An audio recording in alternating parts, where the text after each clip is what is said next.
그 이제 52페이지 보시면 거기 이제 uncertain tax position 요게 이제 한글로는 이제 굳이 해석을 하자면 요게 이제 뭐 불확실한 세무 조정이라고 이제 이해하시면 될 것 같고 이거는 일단 그 이제 동그라미 1번에 이제 정의라고 나와 있는데 그 정의를 한번 읽어보고 제가 설명드릴게요. 그래서 보시면 자, an entity shall recognize the financial statement effect of a tax position. 그래서 결국엔 이제 기업은 이제 세무 조정과 관련된 재무제표 효과를 인식한다라고 돼 있고, 자, when it is more likely than not, based on technical merit, that the position will be sustained upon examination 이렇게 돼 있죠. 그래서 결국에는 이제 그 과세 당국과의 조세 분쟁에서 승소할 가능성이 자 50%를 초과하는 경우에 우리가 그러한 세무 조정 효과를 재무제표에 인식한다라고 돼 있는 거예요.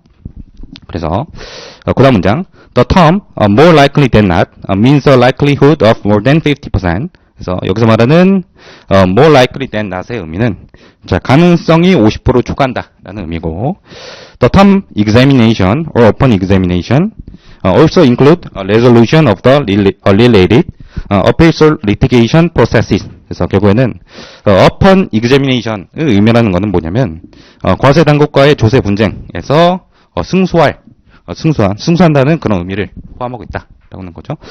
그래서 이제 요게 이제 어떤 의미냐면 예를 들어서 자 CPA가 있는데 CPA가 이제 할 수 있는 일이 이제 그 텍스 리턴이 있죠. 그래서 예를 들어서 법인세 세무 조정을 한다. CPA가 법인세 세무 조정.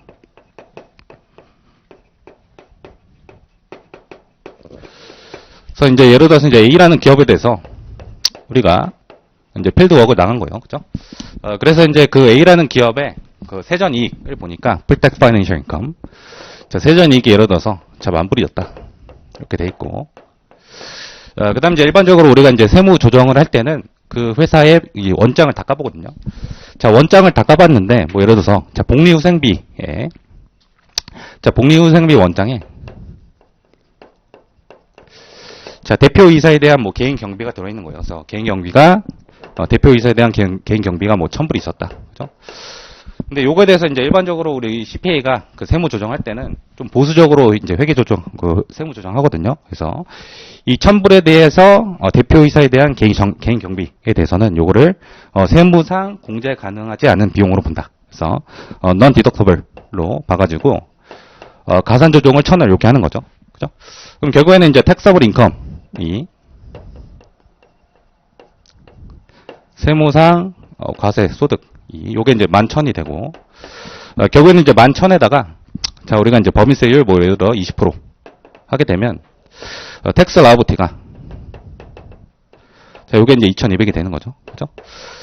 그래서 이제 원래대로라면, 결국에는 이제 요 뭐 예를 들어서 뭐 대표이사에 대한 개인 경비, 요게 이제 업무 관련성이 없기 때문에, 요거는 영구적 차이에 해당이 되는 거예요. 그렇기 때문에 우리가 이제 법인세 회계를 해보면, 결국에는 이제 텍스 라이애블리티가, 자, 2,200이 되고, 자, 여기에 대해서 이제 우리가 토탈 텍스 익스펜스를 인식하면 되겠죠. 2,200. 자, 이렇게 이제 인식하면 되는데, 결국에는 이제 52페이지에서 말하고 있는 건 뭐냐면, 자, 예를 들어서, 자, 1,000이라는 요 이제 대표이사의 개인 경비가 있단 말이에요. 대표이사. 자, 개인 경비. 자, 요 1,000 중에서, 이제 회사랑 이제 CPA랑 얘기를 해가지고, 결국에는 요 1,000 중에서, 미래 이제 과세 당국과의 뭐 조세 분쟁에서 승소를 해가지고, 자, 업무 관련성을 인정받을 수 있는 금액이, 예를 들어, 자, 500 정도는, 자, 우리가 업무 관련성을 인정받을 수 있어서, 자, 미래 과세 기간에 우리가, 차감할 일적 차이로 우리가 사용할 수 있다. 라고 한다면, 자, 500에 대해서 이제 뭐 지금 법인세율이 20%니까, 결국에는 이제 100만큼 우리가 추가적으로, DTA를 인식하겠다라는 거, DTA, 요거를. DTA.